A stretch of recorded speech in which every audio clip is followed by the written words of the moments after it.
Alright guys, so in this video I'm going to be doing getting the floor down and getting them riveted down, getting foam poured and vinyl installed, and we'll see how far else we get.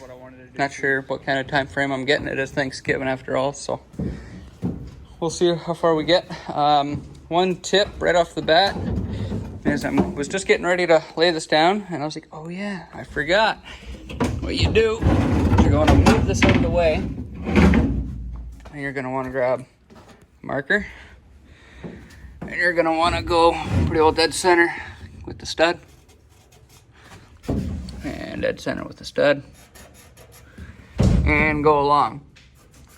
Because after the floor is in, you won't know where the floor joists, or I forget what you call it in boating terms, is called.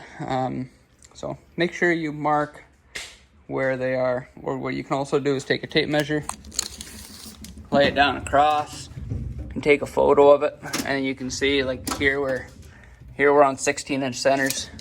So that makes it also pretty easy, as long as you find one, you know where they all are. So I got the panels down, just rough cut. Had to cut those two squares out for the vent and for the fuel fill. I might cut that a little bit shorter, just depending how it lines up later. It's weird because these are actually shorter than the old ones, so I'm not sure what happened. But yeah, gonna do that. So what I'm doing now is we get down here, and I have my line down here and the one that's up there. And what you do is you take your straight edge, doesn't matter what it is. I happen to have a level that works out perfectly that my boys always play with. And see if I can do this one-handed. You just kind of hold her down and you run your pen along it. And you can run your rivets. I think I'm just gonna do two. I'm gonna do one here and one here.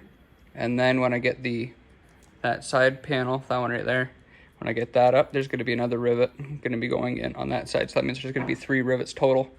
I think that's plenty. All right, so I got all riveted down and got the holes drilled. I should not have done that many holes in hindsight, because I don't think I have enough foam, but we'll see how far this brings me. I might have to get another 2 gallons. So I'm going to be doing is I'm going to mix half a quart. So quarter of the one, quarter of the other.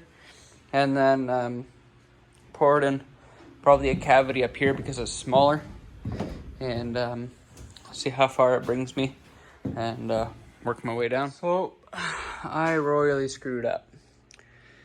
Got my floor riveted down. Got my foam poured.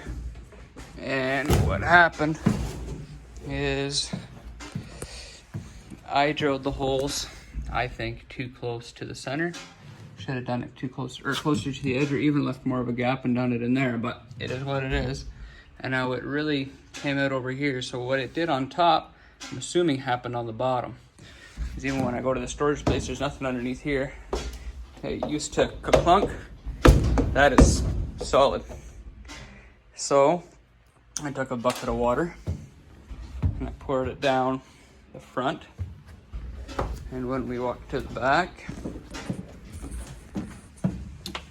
we got nothing. Do I have to rip it all up, or just leave it the way it is? So this was Saturday night that I screwed all this up, and now it's Monday morning, Thanksgiving, and this is what we got. So what happened is I had the foam come in, I had that storage compartment over here, and it filled everything right in. Why I found that out was, well, first of all, before the floor in here buckled, and this time it was solid. Like, I jumped on it, it wouldn't move. So what I did was I jacked up the front with the crane, or the hoist, and poured water down the front, nothing. Did some research, hey, maybe gasoline will work. Sucked up the water, poured some gasoline down, let it sit for about a half hour, nothing happened. So I was like, well, it takes 24 hours for foam to cure.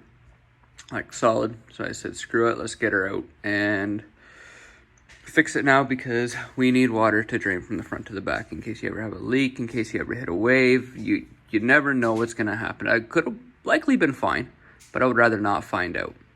So this is where we're at. I'm gonna have to, I want to at least take it out, at least a little channel in the middle, but I would like to take it all out, so we'll see. I really hope I don't have to take the fuel tank out, but we'll see how far we get. Oh, I had to rip up the whole floor that I just riveted down. Take out all the supports that held the fuel tank in. And good thing I did, because I would have never been able to bore through that. Tried doing it a little bit. There, as you can see, I picked a little bit away at it. But all that's got to come out, because otherwise water will never be able to drain from there to there.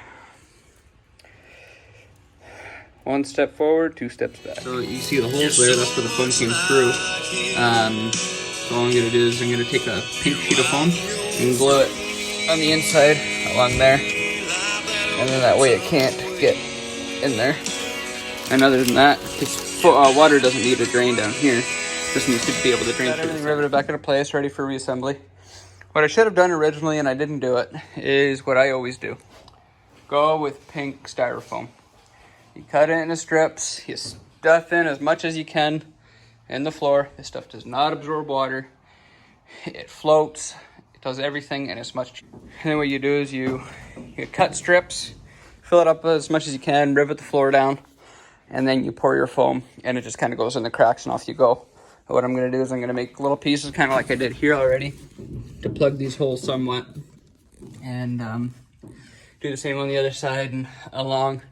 So that way, at least, if I do pour foam down it, I think I'm only gonna do this cavity and that cavity. I think I'm gonna leave those other cavities there alone, especially that last one. And I'm gonna use the rest of the foam. I might have to get another 2 gallons or whatever. And this piece here, I'm gonna fill up, because that'll take that noise down a lot. I was actually leaning up against it. You know, even if I just lean up against it, it gets a lot quieter. So it's gonna make a lot of noise difference after I get the foam in the sides. Well, that's how this side kind of looks, all chopped up in there. And then all I do is take a bit of foam and put the pour foam and fill up the holes, and kind of flows through there and secures it so they don't rattle and squeak. And yeah, that's what that looks like. And I'll do this side and show you how that looks. And there's that side. Got her filled up. And like I said, it really doesn't matter, even that piece there, just as long as it's below, even if it's a little above. If we look down, I can hit that. See, it's a little bit above, but as soon as you put the plywood on top, it goes right underneath, so that way it's nice and taut. Floor riveted back down all the way around, and I'm gonna fill up these cavities full of foam. And then I'm gonna use what's called feathering compound, and go from there. The next week we'll be able to get the vinyl down, which is what I wanted to do 2 weeks ago. All right, so it's been almost a week, even longer feels like. What I've done since then is I got this feather finish. It's just a powder, and you mix it with water, and it's kind of like a body filler for a floor, I guess. I just do it at the joints and wherever I had the rivets. And then you take a belt sander, use a wider trowel, and you take a belt sander, sand it all smooth. That way there's no divots or anything in the vinyl. So what I'll be doing is I'll be sanding her smooth, cleaning her up, getting her all nice and clean, and then get my floor cut and hopefully put in.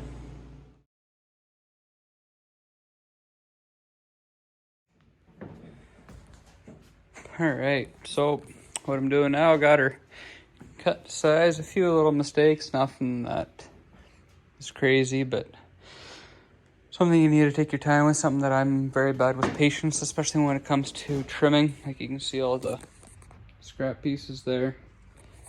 Mostly that's just from the insides here. And so what I'm gonna do is I'm gonna pull back this here as far as I can go, roll it back, and roll that back, and then I'm gonna apply this contact cement, do one on the bottom, on the floor first, and then I'm gonna do it on the vinyl, and then I'm going to, you gotta wait for it to dry, and that you can put it back down. So that's what I'm gonna be doing. All right, so I got all that glued first, and then I glued this all the way up to here. What I should have done is started here and worked that way, because this took the longest to dry, because that was the last piece I did. But so now what I'm just gonna do is I'm gonna roll it back that way and lay it across, and hopefully everything somewhat lines up, because it's contact cement. When she is down. There's no moving it. Wish me luck. So learning curve for me, hopefully not a learning curve for you. Got this side down and nice and good, but this side, what I ended up doing is I trimmed everything to size before I glued anything down. Don't do that. Rough cut. Because now I got this side all nice, but now this side, there's like nothing to wrap around this edge. There's like, quite literally there's not even enough. And I need it to wrap all the way around the edge like this side. And there's a piece that sits in here, and there's a butt joint. So I am gonna see if I can manipulate it enough to pull it over. And if not, then I'm gonna have to cut a seam right along there. And I'm gonna have a joint there. But such is life, live and learn. And that's pretty well where I'm gonna cut her in for today. Got the floor down. Yeah, this is where I got that seam. And what I'm gonna do is I'm actually gonna go grab a piece of plywood sheet, put it over top. That way it'll stay down. And then what I'll probably end up having to do is, I think all I'm gonna see is probably about 4 or 5 inches right here. So I'm going to put a piece over top and weld it over. And but other than that, everything seems to look somewhat decent, everything considering. It's bubbled here, goes up all the way along the side. There's bubbles all the way along there. There's one big one there, and like it goes all the way up along the side here. There's another one there.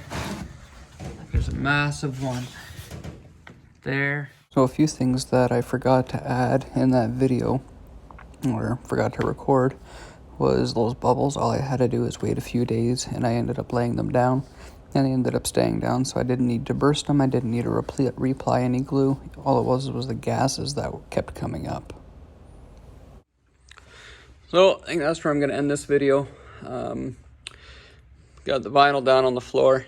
Next is the side panels here, and then I got the hatch right there, and then the lid and such.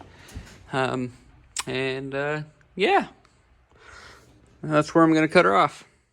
And this is one of the reasons why this video ended up taking a much longer, as it was deer season, and ended up getting this little girl.